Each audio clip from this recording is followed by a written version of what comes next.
નમસ્કાર મિત્રો, સ્વાગત છે તમારું અમારી ચેનલમાં। મિત્રો, આજની કહાની ખૂબ જ જ્ઞાનવર્ધક અને સમજવાલાયક બનવાની છે, તો આ કહાનીને અંત સુધી ધ્યાનથી સાંભળજો, કેમ કે અધૂરું જ્ઞાન ક્યારેય કામ લાગતું નથી। તો ચાલો શરૂ કરીએ આજની કહાની। ઘરના આંગણામાં પડેલા ખાટલા પર બેઠેલા ઘનશ્યામજી કેરીના ફળને ખૂબ પ્રેમથી જોતા હતા।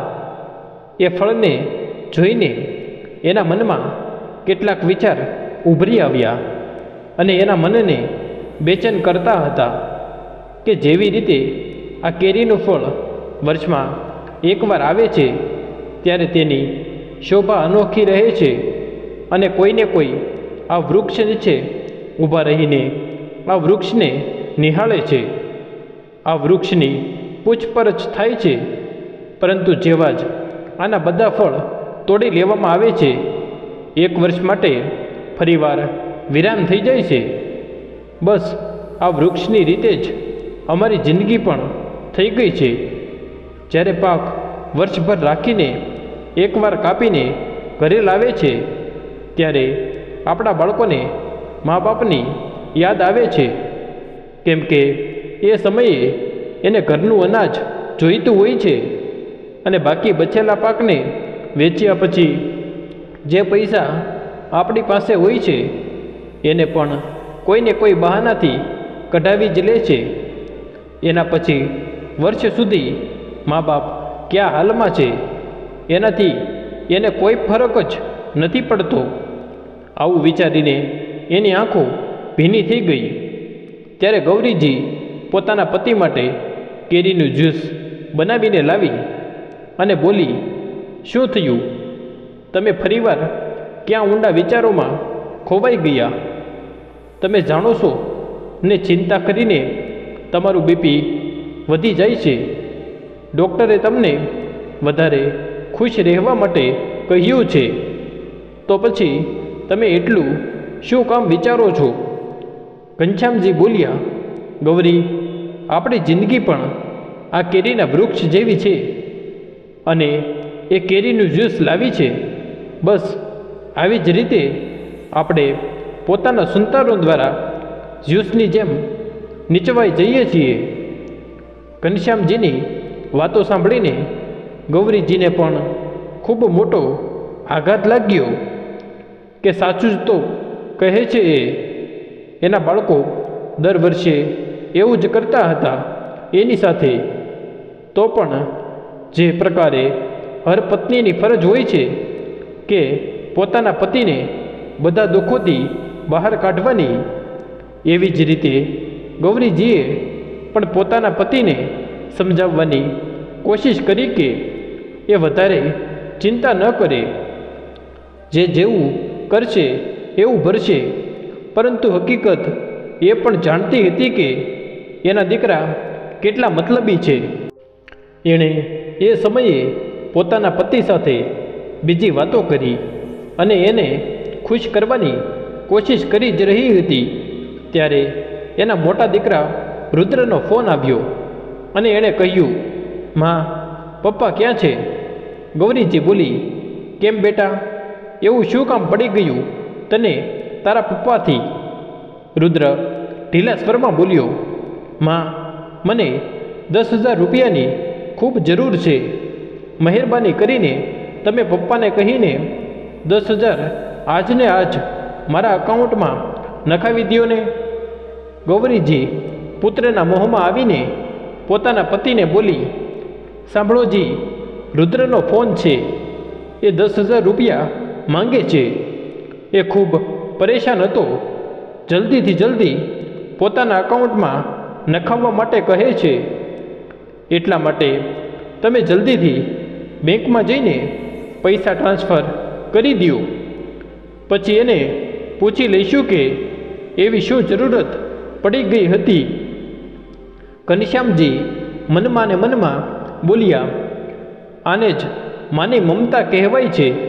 અને કંઈ બોલ્યા વગર ઊભા થઈને બેંકમાં જઈને રુદ્રના એકાઉન્ટમાં 10,000 ટ્રાન્સફર કરી દીધા.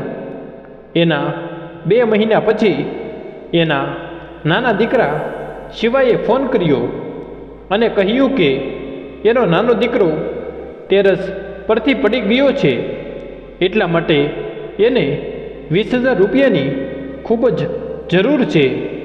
હવે ઘનશ્યામજીએ વિચાર્યું કે પુત્રોને આવી રીતે આપતો રહીશ તો મારી પાસે કંઈ નહીં વધે. આટલા માટે એણે પોતાના મોટા દીકરાને ફોન કર્યો અને કહ્યું કે એણે જે 10,000 રૂપિયા આપ્યા હતા એ પાછા આપી દે, કેમ કે શિવાનો દીકરો અનિલ ટેરેસ પરથી પડી ગયો છે અને એ હોસ્પિટલમાં ભરતી છે. એને પૈસાની ખૂબ જ જરૂર છે, એટલા માટે એ આ પૈસાને એને આપવા માંગે છે. ઘનશ્યામજીએ જેવી જ પોતાના પૈસાની માંગ કરી, રુદ્રનો વાત કરવાની રીત જ બદલી ગઈ. એણે સાફ સાફ કહી દીધું કે એને આપવા માટે એની પાસે 1 ફૂટી કોડી પણ નથી. ઘનશ્યામજી પહેલાંથી જ જાણી રહ્યા હતા કે રુદ્ર એને પૈસા પાછા આપવાનો નથી, કેમ કે એણે તડકામાં વાળ સફેદ નહોતા કર્યા. એણે એટલો અંદાજ હતો જ કે એના સંતાન કેટલા મતલબી અને મક્કાર છે, પરંતુ એ સમયે એણે એને કંઈ પણ ના કહ્યું. ખાલી એટલું જ કહ્યું કે પૈસા ના હોય તો કંઈ નહીં, પણ પોતાના ભાઈના દીકરાની તો ખબર પૂછવા આવી જજે. આટલું કહીને ફોન કાપી નાખ્યો. પછી ગૌરીજીને કહ્યું કે ચાલો પોતાના પુત્રની ખબર પૂછવા જવા માટે તૈયાર કરો. અને એ બેંકમાંથી 20,000 રૂપિયા કાઢીને લઈ આવ્યા અને બંને પતિ પત્ની પોતાના પુત્ર પાસે હોસ્પિટલ પહોંચી ગયા. જેવા જ બંને માતા પિતા હોસ્પિટલ પહોંચ્યા, શિવાએ સૌથી પહેલાં પૈસા વિશે પૂછ્યું. ઘનશ્યામજી પણ ઓછા ચાલાક નહોતા. એણે કહ્યું, અરે દીકરા, અમને પહેલાં પોતાના પુત્રને તો મળવા દે. પૈસા ક્યાંય ભાગી થોડી જાય છે. પોતાના પિતાની વાત સાંભળીને શિવાને થોડી શરમ આવી અને એને પોતાના પુત્ર અનિલ સાથે મુલાકાત કરવા લઈ ગયો. ઘનશ્યામજી પોતાના પુત્રને જોઈને રોવા લાગ્યા અને ગૌરીજીના આંસુ તો રૂકવાનું નામ જ નહોતા લેતા. ત્યારે નાની પુત્રવધુ કવિતા આવી અને બોલી, માજી, તમે એટલું ના રડો. તમારા લોકોના આશીર્વાદ રહ્યો તો અમારો દીકરો જલ્દી સાજો થઈ જશે. બસ તમે લોકો સમય પર અમારે જ્યારે પૈસાની જરૂર પડે મોકલતા રહેજો. ગૌરીજી બોલી, હા પુત્રવધુ, પૈસાની કોઈ અછત નહીં થાય. બસ તું ડૉક્ટરને કહીને અનિલની સારવારમાં કોઈ ખામી ન રહેવા દેતી. કવિતા મનમાં ને મનમાં ખૂબ ખુશ થઈ. જેવા જ ઘનશ્યામજી પોતાના નાના પુત્રને 20,000 રૂપિયા આપ્યા, એણે થોડી વારમાં જ કહ્યું, પિતાજી, માં, તમે બંને હવે અહીંયા રહીને શું કરશો? તમારી ઉંમર થઈ ગઈ છે. અહીંયા રહીને બેકારમાં પરેશાન થતા રહેશો. એટલા માટે તમે બંને હવે પોતાના ઘરે જતા રહો. ઘનશ્યામજી અને ગૌરીજીએ પોતાના દીકરાના મોઢેથી આ વાત સાંભળી તો તે બંને સ્તબ્ધ રહી ગયા, કેમ કે એ બંને હોસ્પિટલમાં પોતાના પુત્ર પાસે થોડા દિવસો માટે રોકાવા આવ્યા હતા, જેથી એના પુત્રવધુને કોઈ પરેશાની ન થાય. પરંતુ ત્યાં જઈને તો બધું એના વિચારથી અલગ જ હતું. એણે એ સમયે તો તેને કંઈ ન કહ્યું અને ચૂપચાપ પોતાની ઘરે આવતા રહ્યા. એ દિવસે ઘનશ્યામજીને ખૂબ ખોટું લાગ્યું કે એના દીકરાએ એને એક દિવસ હોસ્પિટલમાં રોકાવા માટે પણ ના કહ્યું અને પોતાના ઘરે જવા માટે પણ ના કહ્યું. આ વાત જ્યારે એણે પોતાની પત્ની ગૌરીજી સાથે પોતાનું મન હલકું કરવા માટે કહ્યું તો ગૌરીજીએ કહી દીધું કે એવી કોઈ વાત નથી. અત્યારે આપણો દીકરો ડરી ગયેલો છે. એનું મગજ કામ નથી કરતું કે એ શું કરી રહ્યો છે કે શું કહી રહ્યો છે. આટલા માટે પોતાના જ બાળકોની વાતનું ખોટું શું કામ લગાવવું? ગૌરીજીના આવું કહેવા પર ઘનશ્યામજીએ પણ પોતાના મનને મનાવી લીધું. હવે 8-15 દિવસ પછી શિવા પોતાના પિતાને પોતાની પરેશાની જણાવતો રહેતો કે અનિલને હજી પણ સારું નથી થયું. ડૉક્ટર એકથી એક ખર્ચા બતાવે છે. આવું કહીને ક્યારેક 10 તો ક્યારેક 20,000 રૂપિયા માંગતો રહેતો અને ગૌરીજી પોતાના પુત્રના મોહમાં પતિને નિવેદન કરીને પૈસા મોકલાવીતી રહેતી. પરંતુ શિવા અનિલને એના દાદા દાદી સાથે નહોતા મળવા દેતા અને ગૌરીજીને હંમેશા પોતાના પુત્રના શરીરમાં બાંધેલી સફેદ બેન્ડેજ પટ્ટી જ દેખાતી. એટલા માટે એ પોતાના પતિને હંમેશા કહેતી કે જીવ બચ્યો તો લાખો મળશે. પૈસા તો આજ નહીં તો કાલે કમાઈ લઈશું. પરંતુ શરીરનો ઈલાજ સાસા સમયે ના થયો તો જીવનભર એ સારો નથી થઈ શકતો. બસ આવી જ રીતે શિવાએ પોતાની મા પપ્પા પાસેથી લગભગ 2 થી 3 લાખ રૂપિયા લઈ લીધા. આ વાતની જાણ જ્યારે મોટા પુત્રને ખબર પડી તો એની હકીકત જાણવાની કોશિશ કરી કે શું હકીકતમાં અનિલના ઈલાજ માટે એટલા પૈસા જોઈ ગયા કે શિવા પિતાજીને ખોટું બોલીને પૈસા લઈ રહ્યો હતો. એણે એ જ હોસ્પિટલની એક નર્સને એની બાજુમાં જ રહેતી હતી એને પૂછ્યું કે અનિલની તબિયત હવે કેવી છે તો તેણે જણાવ્યું કે એ તો સાજો થઈને ઘણા સમય પહેલાં પોતાના ઘરે જતો રહ્યો છે. એને હલકી માઇનર ઈજા થઈ હતી. એ તો જલ્દી સાજો થઈ ગયો. રુદ્રએ આ બધી વાત પોતાના પિતાજીને જણાવી તો એના પિતા આ હકીકત સહન ના કરી શક્યા. એની તબિયત ધીરે ધીરે બગડવા લાગી. એની બીપી હાઈ થવા લાગી. પણ એના પુત્રને એનાથી કોઈ ફરક નહોતો પડતો. એ તો જે કામ માટે આવ્યો હતો એ કરવાનો જ હતો. એટલા માટે એણે એ સમયે એક ઝટકામાં પોતાના પિતાજીને કહી દીધું કે એને પણ પોતાના બિઝનેસમાં ખૂબ નુકસાન થઈ ગયું છે. આટલા માટે એને 5 લાખ રૂપિયા જોઈતા છે. નહીં તો જેની પાસેથી એણે ઉધાર લીધા છે એ લોકો એને જીવતો નહીં છોડે. ઘનશ્યામજી એક બાજુ તો પોતાના નાના દીકરાના ખોટું બોલવાથી અને લાલચથી બેચેન હતા. ત્યાં તરત જ એના મોટા દીકરાએ પોતાના પિતાજીની તબિયત પર એકવાર પણ ધ્યાન ન આપ્યું અને લગાતાર બોલવા જ લાગ્યો. એ જીવે કે મરે એનાથી એને કોઈ ફરક નહોતો પડતો. એને તો બસ ખાલી તમારી ધન સંપત્તિથી મતલબ છે. પછી શું જોવામાં ઘનશ્યામજી પોતાની છાતી પકડીને ખાટલા પર પડી ગયા અને હવે આવા નાલાયક દીકરાના મોઢા જોવા પણ ના ગમ્યા અને એ થોડી જ ક્ષણોમાં આ દુનિયા છોડીને જતા રહ્યા. ગૌરીજી એને જોતી જ રહી ગઈ અને પોતાના દીકરાથી આ આશા હતી એ પોતાના પિતાને હોસ્પિટલ લઈ જવામાં એની મદદ કરશે.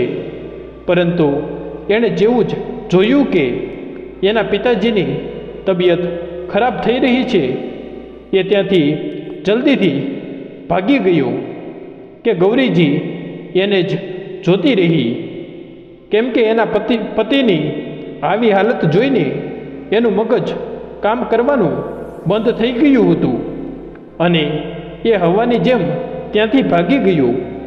પુત્રના ગયા પછી ગૌરીજીને મહેસૂસ થયું કે હવે આ દુનિયામાં એનું કોઈ નથી. એણે પોતાના પાડોશીને રોઈ રોઈને બોલાવ્યા. બિચારા બધા પાડોશી ખૂબ સારા હતા. એણે એનો પૂરો સાથ આપ્યો અને એનું અંતિમ સંસ્કાર કર્યું. પરંતુ બંને પુત્રો પોતાના પિતાજીના અંતિમ દર્શન કરવા માટે પણ ન આવ્યા. હવે ઘનશ્યામજીનું 13મું કાર્યક્રમ થઈ ગયું. ત્યારે 1 મહિના પછી નાના દીકરા શિવાએ રુદ્રને ફોન કર્યો અને બોલ્યો, ભાઈ, પિતાજીનું પેન્શન તો માને મળતું જ હશે ને?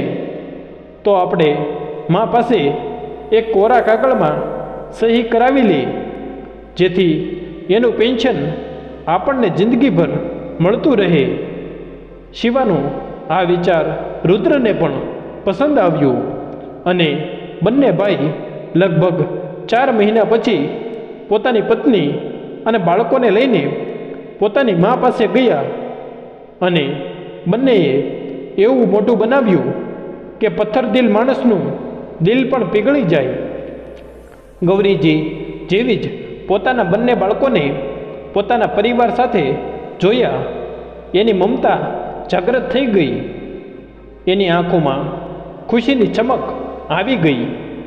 પરંતુ બીજા જ ક્ષણે એણે પોતાના બાળકોનું લાલચીપણું અને મક્કારી, એનું સ્વાર્થીપણું યાદ આવી ગયું. હવે રુદ્રના આંખોની સામે એના પિતાએ જીવ ગુમાવ્યો હતો, તો પણ એ પથ્થર દિલ માણસનું દિલ ન પીગળ્યું અને એ પોતાની માને એકલી છોડીને ત્યાંથી ભાગી ગયો. એણે શિવાને પોતાના પિતા વિશે જાણ જરૂર કરી છે, પરંતુ એ દુઃખની ઘડીમાં પોતાની મા પાસે આવવાની તો દૂરની વાત છે, ફોન પર વાત કરવું પણ જરૂરી ના સમજ્યું. આવું વિચારીને એ ચૂપચાપ પોતાની જગ્યાએ જ બેઠી રહી. ત્યારે નાનો દીકરો શિવા બોલ્યો, માં, હવે તમે અહીંયા એકલી રહીને શું કરશો? પિતાજી તો છે નહીં, એટલા માટે તમે અમારી સાથે અમારા ઘરે રહો.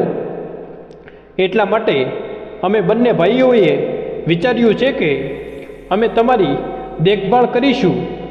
તમને કોઈ પણ વસ્તુની અછત નહીં થવા દઈએ. એટલા માટે તમે આ કોરા કાગળમાં સહી કરી દો, જેથી તમે પણ નિશ્ચિત રહો કે તમારા પુત્ર તમને સારી રીતે હંમેશા રાખશે. ગૌરીજી પોતાના જમાનામાં પ્રાઇવેટ સ્કૂલમાં ભણવા માટે જતી હતી, એટલા માટે એ એટલું તો જાણતી હતી કે કોરા કાગળમાં ક્યારેય પણ સહી ન કરવી જોઈએ.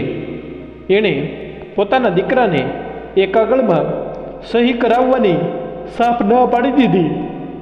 ત્યારે મોટા દીકરા રુદ્રે ખૂબ પ્રેમથી કહ્યું, માં, અમે તમારું સારું ઈચ્છીએ છીએ, એટલા માટે તમે સીધી રીતે સહી કરવા માંગતા હોય તો કરી દો, નહીં તો અમને બીજી રીતે પણ સહી કરાવતા આવડે છે. પુત્રની વાત સાંભળીને ગૌરીજી હવે સતર્ક થઈ ગઈ કે એ કોઈ પણ પેપર પર સાઇન નહીં કરે, પરંતુ એના બાળકો એનાથી 10 ડગલા આગળ હતા. રાતે જ્યારે બધા લોકો સૂઈ ગયા, ત્યારે બંને ભાઈઓએ ગૌરીજીના અંગૂઠાનું નિશાન લઈ લીધા અને સવાર પડતા જ પોતાની માને મળ્યા વગર ત્યાંથી ગાયબ થઈ ગયા. ગૌરીજી જ્યારે સવારે ઉઠીને જોયું તો એના બંને દીકરાનો પરિવાર ગાયબ થઈ ગયો હતો અને જ્યારે એણે પોતાનો હાથ જોયો તો એના અંગૂઠામાં એ શાહી લાગેલી હતી, જેનાથી એ બંને પોતાની મા પાસે અંગૂઠાનું નિશાન લેવા માંગતા હતા. ગૌરીજી પોતાના પુત્રના કારનામા વિશે વિચારીને ખૂબ રોઈ પોતાની જાતને શર્મિંદા માનતી હતી કે એણે આવા નાલાયક દીકરાને જન્મ આપ્યો. સમય એમ જ વીતી રહ્યો હતો. ગૌરીજી જ્યારે પોતાના પતિના પેન્શનના પૈસા કાઢવા માટે બેંક ગઈ તો ત્યાંના બેંક મેનેજરે કહ્યું કે એના દીકરાએ આવેદન આપ્યું છે કે એની મા ગંભીર બીમારીથી પીડિત છે, એટલા માટે એ બેંક સુધી આવવા માટે અસમર્થ છે અને એણે મેડિકલ સર્ટિફિકેટ પણ લગાવ્યું છે અને અત્યાર સુધીના બધા પૈસા કાઢીને લઈ ગયા.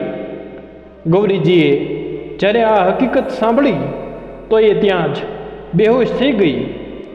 જલ્દીમાં બેંક કર્મચારીઓએ એને સરકારી હોસ્પિટલમાં ભરતી કરાવી દીધા.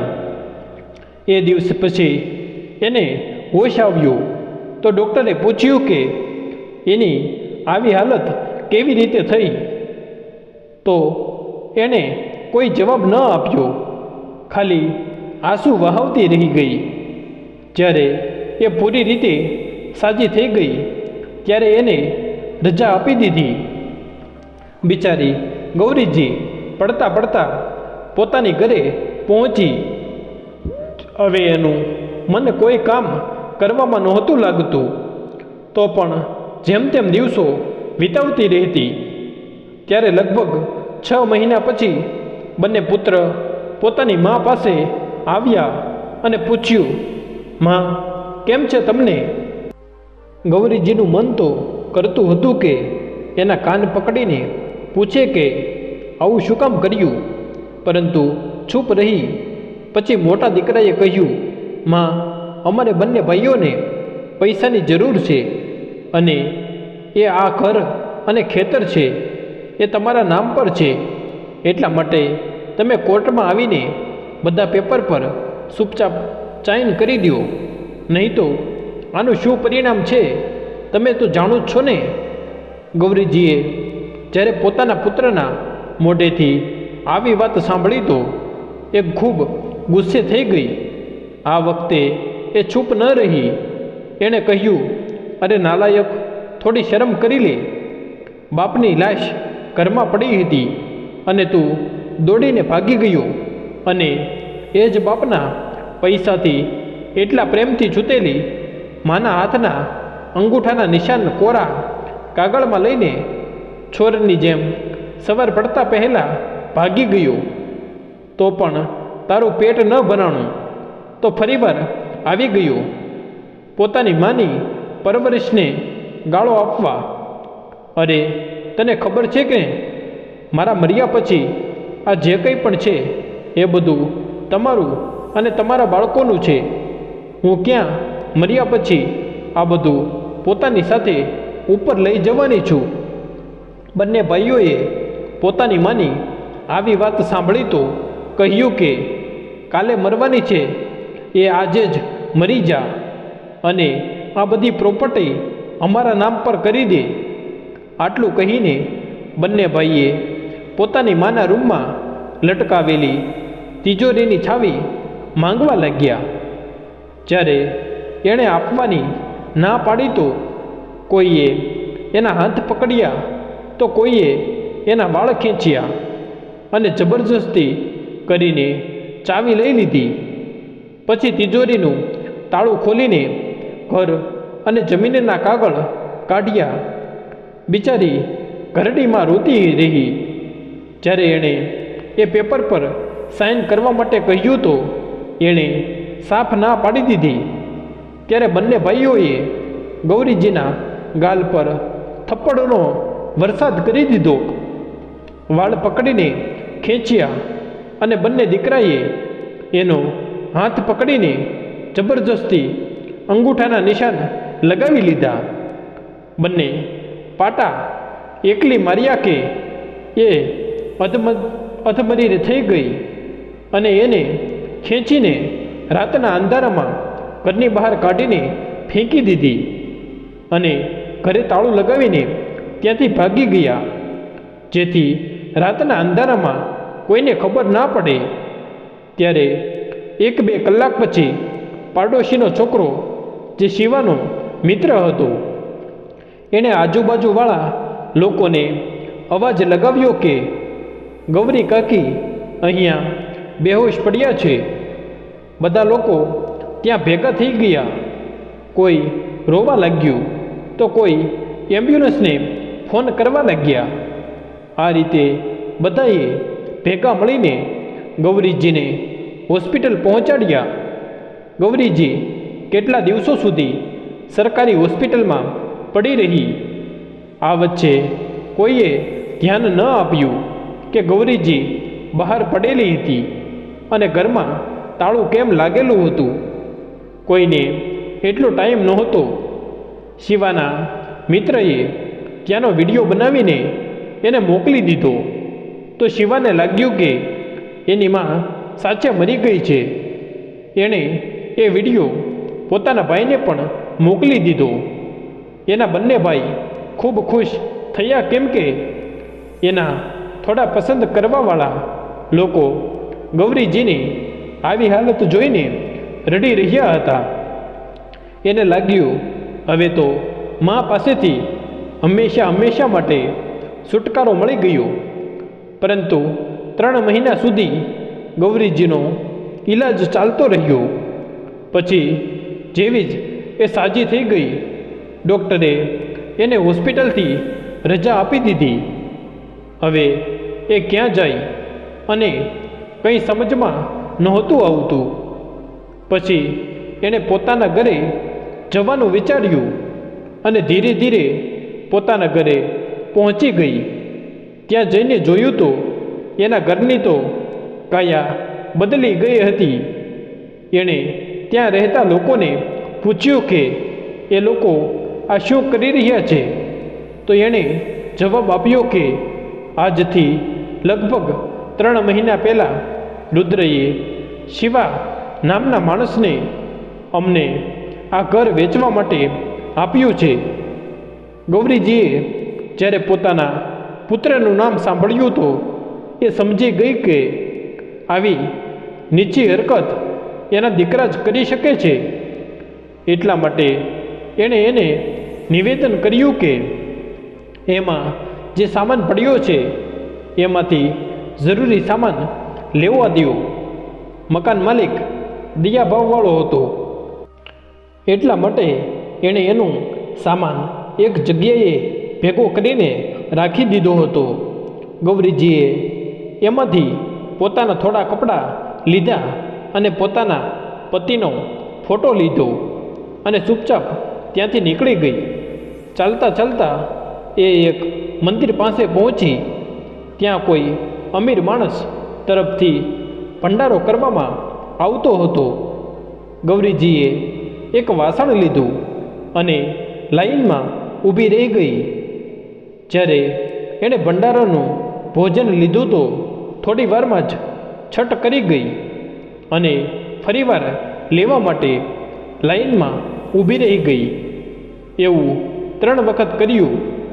એની આવી હરકતને એ અમીર માણસ, જેનું નામ રામેશ્વર હતું, એની નાની દીકરી માયરા જોતી હતી. એણે એ રીતે જમતા જોઈ એને ખૂબ આનંદ આવતો હતો. એ એની સાથે વાત કરવા જવા નીકળી. ત્યાં એના પપ્પાએ એને જોવા માટે કહી દીધું. તો એ દોડીને પોતાના પપ્પા પાસે જતી રહી અને એ બધા લોકો ગાડીમાં બેસીને પોતાની ઘરે જતા રહ્યા. પરંતુ માયરાને એ રાત્રે ઊંઘ નહોતી આવતી, કેમ કે એ જેવી જ પોતાની આંખો બંધ કરતી, એની આંખોની સામે એ ઘરડી ભિખારણનું મોઢું સામે આવી જતું. એ બીજે દિવસે કોલેજ જવા માટે નીકળી. સૌથી પહેલાં એ એક ઘરડી માં જે મંદિરની પાસે મળી હતી એને મળવા ગઈ, પરંતુ એ ત્યાં ન દેખાણી. એણે આમ તેમ નજર નાખીને જોયું તો મંદિરથી થોડે દૂર એક ઘાસની ઝૂંપડી બનેલી છે. એ ઘરડી ભિખારણ ત્યાં ઝૂંપડીના દરવાજા પર બેસીને શૂન્યને જોઈ રહી છે. એની આંખોમાંથી આંસુઓ વહી રહ્યા છે. ચહેરા પર કરચલી આવી ગઈ છે. માયરા એની પાસે ગઈ અને બોલી, અરે તમે અહીંયા શું કરો છો? મંદિરમાં આરતી થઈ ગઈ છે અને પંડિતજી પ્રસાદ પણ આપી રહ્યા છે.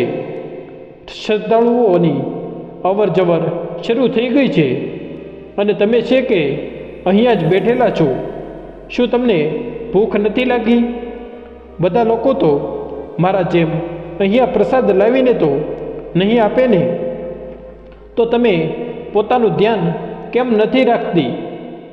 એક તો તમે અહીંયા એકલી રહો છો અને તમારી તબિયત ખરાબ થઈ ગઈ તો કોણ તમને હોસ્પિટલ લઈ જશે? ચાલો, મેં તમારી માટે ટિફિન લાવ્યું છે, જલ્દીથી જમી લ્યો અને પોતાના આરોગ્યનું ધ્યાન રાખજો. એવી રીતે ખીજાતા માયરાને જે પોતાની માટે ટિફિન લાવી હતી એ ગૌરીજીને આપવા માટે જેવા જ એને ઊભા કરવાની કોશિશ કરી તો એણે જોયું કે એનું શરીર તો પઠ્ઠાની જેમ તાપી રહ્યું છે. માયરા આ બધું જોઈને ડરી ગઈ, પરંતુ ગૌરીજીને એના પોતાનાપણા જેવા શબ્દો સાંભળીને ખૂબ જ સારું લાગ્યું. એના શરીરમાં તાવને કારણે જે સુસ્તી હતી એ ગાયબ થઈ ગઈ. એની અંદર એક નવી ઉર્જા પેદા થઈ ગઈ. પરંતુ માયરા ડરી ગઈ હતી. એણે ગૌરીજીને જલ્દીથી જલ્દી ટિફિનમાં પડેલા ભોજનને ખાવા માટે કહ્યું અને પોતાની પાસે પડેલા ફાસ્ટ એડ બોક્સમાંથી તાવની દવા લઈને આપી દીધી. ગૌરીજીએ ટિફિનને એકવારમાં ખાઈ ગઈ. જેમ કેટલા દિવસોથી એને ભોજન નસીબ ન થયું હોય. પછી ટેબ્લેટ પણ ખાઈ લીધી. બીજે દિવસે માયરા ફરીવાર ગૌરીજી પાસે ગઈ તો એ દિવસે એ પૂરી રીતે ઓકે લાગતી હતી. માયરાએ ફરીવાર પોતાનું ટિફિન એને ખાવા માટે આપી દીધું અને બોલી, અરે મેં તમારું નામ તો પૂછ્યું જ નહીં. શું નામ છે તમારું? તમે અને આ દુનિયામાં તમારું કોઈ નથી શું? ત્યારે ગૌરીજી બોલ્યા, બેટા, એમ તો મારું નામ ગૌરી છે, પણ લોકો મને કરડી ભિખારણ, પાગલ પણ કહે છે. તને તે જે સારું લાગે એમ કહીને બોલાવ. ત્યારે માયરા બોલી, નહીં, હું તો તમને માજી બોલીશ, કેમ કે મેં બાળપણથી પોતાના દાદા કે દાદીને નથી જોયા અને તમારામાં મને મારી દાદી નાની નજર આવે છે. પછી એણે કહ્યું, હા માજી, તમે ક્યાંથી આવ્યા છો અને તમારા પરિવારમાં કોણ કોણ છે? ત્યારે ગૌરીજીને માયરા પણ પોતાની દીકરી સમાન લાગવા લાગી, કેમ કે એણે પણ પોતાના પુત્ર પુત્રીને બાળપણથી પોતાની પાસે નહોતા રાખ્યા. એટલા માટે એમાં એણે પોતાની પુત્રી નજર આવતી હતી. એણે એને શરૂથી છેલ્લે સુધીનું સફર જણાવ્યું કે કઈ રીતે એના લગ્ન ઘનશ્યામજી સાથે થયા અને બંને દીકરીને દીકરાને કઈ રીતે એણે પાળી પોષીને મોટા કર્યા અને કઈ રીતે એના દીકરાએ એની સાથે દગો કરીને મોટા માણસ બનીને આ દુનિયામાં પોતાની ઓળખ બનાવી લીધી. પરંતુ જે માએ આ દુનિયાની ઓળખ કરાવી એ માને એણે પાટા મારીને ઘરની બહાર ફેંકી દીધી અને આજે ઠોકરો ખાવા માટે મજબૂર કરી દીધી. અને એ પણ જણાવ્યું કે કઈ રીતે આજુબાજુના લોકોની મદદથી એને હોસ્પિટલ પહોંચાડ્યા. પછી ત્યાંથી પાછા આવ્યા. પછી એને ખબર પડી કે એના લાલચી દીકરાએ એનું ઘર પણ વેચી નાખ્યું. પછી ભટકતા ભટકતા એ ત્યાં પહોંચી. માજીની દર્દભરી કહાની સાંભળીને માયરા પણ રોવા લાગી.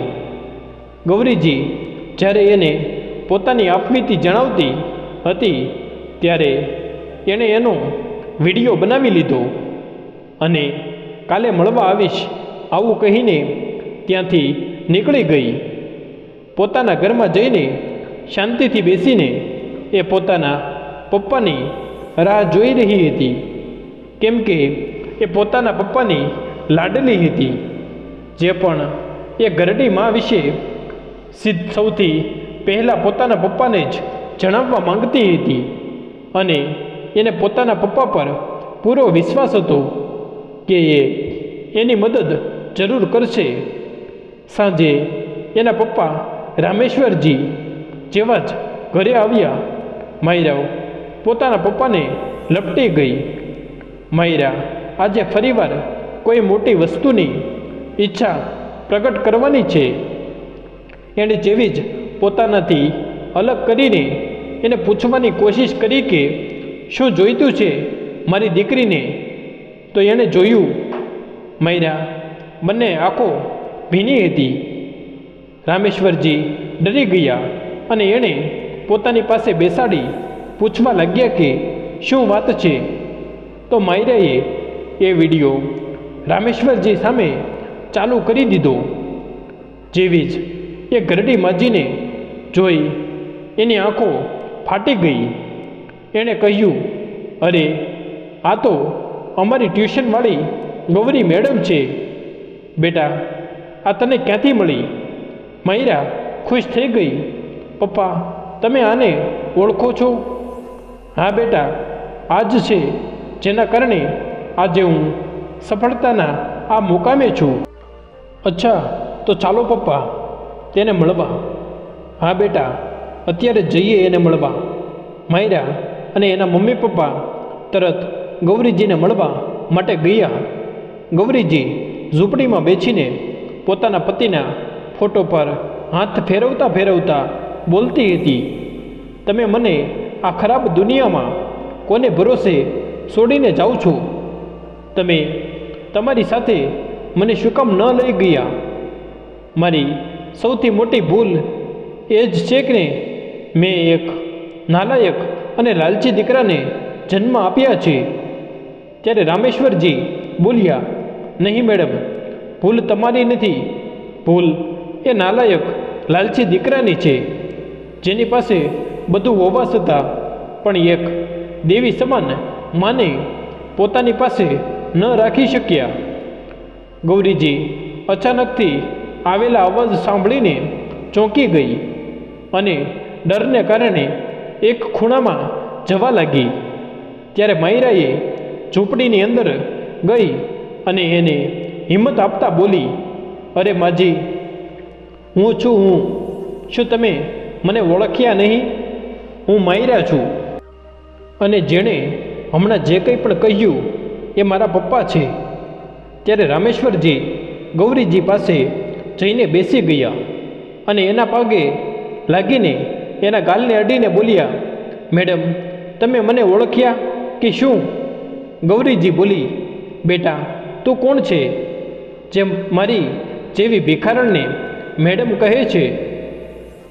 મેડમ હું રામેશ્વર છું. કેટલો બુદ્ધુ હતો અને તમે કેટલા કડક શાસનથી ભણાવતા હતા મને. જો તમે એ દિવસોમાં મને સાચી શિક્ષા ન આપી હોત તો હું આજે આ મુકામ પર ન હોત. અને ખબર છે મેડમ, મેં તો મારા બંને બાળકોને હજારો કહાની સંભળાવી દીધી છે અત્યાર સુધી તમારી, કે તમે કેવી રીતે અમને ભણાવતા અને હોમવર્ક પૂરું ના કર્યા પછી કેવી રીતે પનિશમેન્ટ આપતા. ગૌરીજી બોલી, હા બેટા યાદ આવ્યું. હું તને પ્રેમથી રામુ કહીને બોલાવતી ને? હા હા મેડમ, હું એ જ રામુ છું. જુઓ આજે પણ મારું નામ યાદ છે તમને? પછી ગૌરીજીએ પોતાના અને રામુના કેટલાક કિસ્સા માયરાને સંભળાવી દીધા. વચ્ચે વચ્ચે બધા લોકો જોર જોરથી હસતા તો ક્યારેક ચૂપ થઈ જતા. એ દિવસ તો માનો ગૌરીજી ફરીવાર એ જવાનીના દિવસોમાં જતી રહી, જ્યારે એ પ્રાઇવેટ સ્કૂલમાં ભણાવવા માટે જતી હતી. એ દિવસે એ પોતાની જાતને નાહ્યા વગર અને જમ્યા વગર જ તરોતાજા તંદુરસ્ત અનુભવતી હતી. પછી માયરાએ કહ્યું, એ હિસાબે તો તમે મારી દાદી થયા ને, તો ચાલો દાદી, તમે અમારી સાથે અમારા ઘરે ચાલો. તમારા દીકરાનું ઘર અને દિલ બંને ખૂબ જ મોટું છે. ગૌરીજીના ના પાડતી રહી, પણ માયરા ન માની અને એને પોતાની સાથે પોતાના ઘરે લઈ ગઈ. પછી માયરાએ ગૌરીજીને કહ્યું, દાદી, તમને તમારા દીકરા પર કેસ કરવો જોઈએ કે એણે તમારી સાથે કેટલો ક્રૂર વ્યવહાર કર્યો છે અને દગો આપીને તમારી સંપત્તિ હડપી છે. ગૌરીજી બોલી, બેટા, હવે મારી ઉપર જ કેટલી બચી છે જે હું મારા જ સંતાનો પર કેસ કરીશ? નહીં દીકરા, આ મારાથી નહીં થાય. તો પણ માયરાએ જીદ કરી કે તમે બુજદિલની જેમ આ દુનિયાથી નથી જઈ શકતી, તમારે આ ડગલું ભરવું જ પડશે. તમે તો ભણેલી ગણેલી શિક્ષક છો ને, પછી બીજાના અત્યાચાર સહન કરવા એ પાપને સમાન જ હોય છે. અને પોતાના મિત્રની મદદથી શહેરના ઓળખીતા વકીલને કેસ લડવા માટે આપી દીધો અને એના પુત્રની વિરુદ્ધ નોટિસ મોકલાવી દીધી. જ્યારે નાના દીકરા પાસે નોટિસ પહોંચી તો એ સ્તબ્ધ રહી ગયો. એણે તરત પોતાના મોટા ભાઈ રુદ્રને ફોન કર્યો અને બધી વાત જણાવી. ત્યારે રુદ્ર બોલ્યો, અરે, એવી કેવી વાત થઈ શકે છે? છોટે, તે જ તો એ વિડીયો મોકલ્યો હતો તે જેમાં આજુબાજુના બધા લોકો ડરી રહ્યા હતા અને માં નીચે મરેલી પડી હતી. તો પછી આ નોટિસ કોને મોકલી શકે છે? બંને ભાઈ વાત જ કરી રહ્યા હતા. ત્યાર સુધીમાં મોટા દીકરા પાસે પણ નોટિસ જતી રહી. મોટો પુત્રનો નોટિસ જોતાં જ પાગલોની જેમ હરકતો કરવા લાગ્યો. એની બીપી હાઈ થઈ ગઈ અને થોડી વાર પછી એનું મોઢું ત્રાંસું થઈ ગયું. હાથે કામ કરવાનું બંધ કરી દીધું. પગ ધ્રુજવા લાગ્યા. પેલી બાજુ નાના દીકરાનો એ જ હાલ હતો. એના શરીરના અંગોએ પણ કામ કરવાનું બંધ કરી દીધું. એવું લાગ્યું કે એની છાતીની અંદર કોઈએ ચાકુથી પ્રહાર કર્યો હોય. હવે બંને દીકરાને હોસ્પિટલમાં એડમિટ કરવા પડ્યા અને એ બંનેનું મગજ ખૂબ જ ખરાબ થઈ ગયું હતું. પરંતુ જે તારીખે કોર્ટમાં પહોંચવાનું હતું એ દિવસે તો જવાનું જ હતું, કેમ કે એના પહેલાંની 2 નોટિસોમાં એ લોકો કોર્ટ ગયા જ નહોતા. આ ત્રીજી નોટિસ હતી, કેમ કે આ વખતે એ બંને કોર્ટમાં ન જાત તો એ બંને જે હાલતમાં હોત એને જ્યાં હોત પોલીસ એને એ જ હાલતમાં ઉપાડીને લઈ જાત. એટલા માટે એને કોર્ટમાં જવું જ પડ્યું. બંને ભાઈઓએ પોતાની માને સાજી રેશમી સાડીમાં જોયો તો એના આંખોમાં લોહી ઉતરી આવ્યું. એને જોઈને એવું લાગતું હતું કે એ બંને અત્યારે ને અત્યારે એને મારી નાખશે. પરંતુ માયરાએ એને મળવા ન દીધા. જ્યારે કોર્ટની કાર્યવાહી શરૂ થઈ ગઈ ત્યારે રુદ્ર બોલ્યો, જજ સાહેબ, આ કેવી માં છે? પોતાના દીકરા પર જ કેસ કરી રહી છે. એને જેટલા પૈસા જોઈતા હોય એમને કહી દેત, એમ અમે એને ભીખમાં આપી દેત. અમારી આવી બદનામી તો ન થાત. ત્યારે નાનો દીકરો શિવા પણ બોલ્યો, હા જજ સાહેબ, અમે આ શહેરમાં જાણીતા વેપારી છીએ. બહાર અમારી કેટલી બદનામી થઈ રહી છે. આ અભણ મૂર્ખને શું ખબર, પોતે તો પોતાની ઇજ્જત બચાવીને ન રાખી શકી, એટલા માટે અમારી ઇજ્જત પણ ઉછાળી રહી છે. ત્યારે ગૌરીજીનો વકીલ બોલ્યો, જજ સાહેબ, ગૌરીજીના બંને પુત્રએ પોતાની મોઢેથી પોતાની ભૂલ સ્વીકાર કરેલી છે કે એ બંને આ શહેરના નામી વેપારી છે. તો હું તમારા માધ્યમથી એને એ પૂછવા માંગુ છું કે એટલા ઇજ્જતદાર અને નામી વેપારીની માં અત્યાર સુધી ક્યાં હતી? તમે જ પૂછો. બંને ભાઈઓની બોલતી બંધ થઈ ગઈ, કેમ કે એને તો ખબર જ નહોતી કે એની માં એટલા દિવસો સુધી ક્યાં હતી અને આજે એ અહીંયા સુધી કેવી રીતે પહોંચ્યા. ત્યારે વકીલ સાહેબે એ વિડીયો જજ સાહેબની સામે મૂકી દીધો, જેમાં ગૌરીજી માયરાને એ બધી વાતો કહેતી હતી. જજ સાહેબે જ્યારે વિડીયો જોયો તો એના બંને દીકરાને 3 વર્ષની સજા અને 5 લાખ પોતાની કરડીમાં સાથે મારપીટ કરવા માટે, દગાથી એની સંપત્તિ હડપવા માટે અને માનસિક ઈજા આપવા માટે, અને બંને ભાઈ સન્માનપૂર્વક પોતાની માને 2 મહિના પોતાની પાસે રાખશે અને એની દવા અને ખાવા પીવાનું વિશેષ ધ્યાન આપશે. જો એવું ન કરવામાં આવ્યું અને એને થોડી પણ પરેશાની થઈ તો એની સજા પણ વધારી દેશે અને એનું અમાઉન્ટ પણ વધારી દેવામાં આવશે. જજ સાહેબનો નિર્ણય સાંભળીને માયરા તો ખુશીથી ઉછળી પડી. એણે જજને કહ્યું કે જુઓ દાદી, તમે કેવી રીતે જીતી ગયા. તમને ન્યાય મળી ગયો, સત્યની વિજય થઈ ગઈ. પણ ગૌરીજીના મોઢા પર કોઈ ઉત્સાહ જોવા ન મળ્યો. એનામાં વિચારોનું તોફાન ચાલી રહ્યું હતું કે પોતાના જ બાળકોથી જીતી રહે કેવી જીત, કેવો વિજય. અને જે દીકરાએ મને મારવા માટે ઘરની બહાર છોડીને ભાગી ગયા, એના ઘરની એક ટીપું પાણી પણ જહેર સમાન જ હશે. ત્યારે માયરા એને ગળે મળવા માટે ત્યાં ગઈ.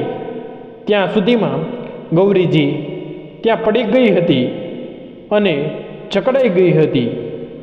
એના શરીરમાં કોઈ હલનચલન નહોતી થઈ રહી. ત્યારે માયરાએ જોરથી રાડ પાડી દીધી.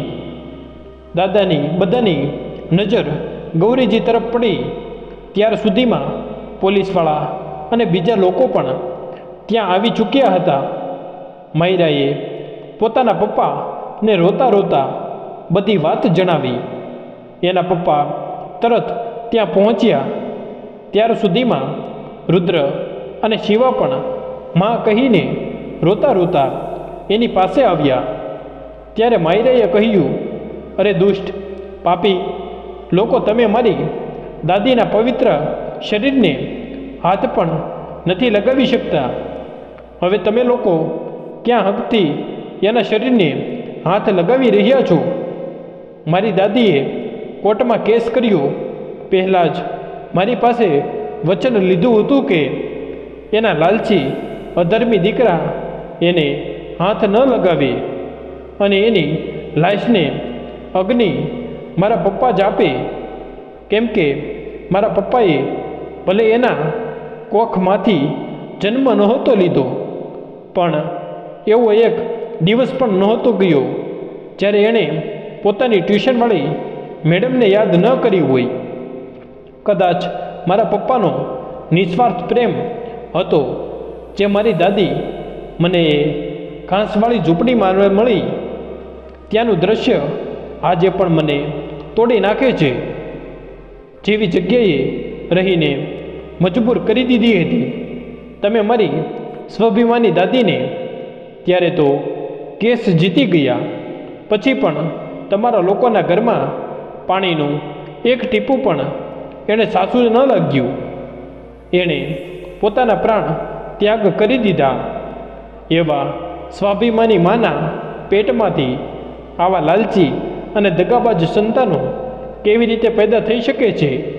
મને તો વિચારીને જ ખૂબ ખોટું લાગે છે મારી દાદી માટે કે એણે તમારા જેવા સંતાનને જન્મ આપ્યો. માયરા એટલી ઓછી ઉંમરમાં આટલું બધું બોલી દેશે એને પણ ખબર નહોતી. અને એના પપ્પા એના વિચાર સાંભળીને ચોંકી ગયા. એને ગર્વ થતું હતું પોતાની પરવરિશ પર.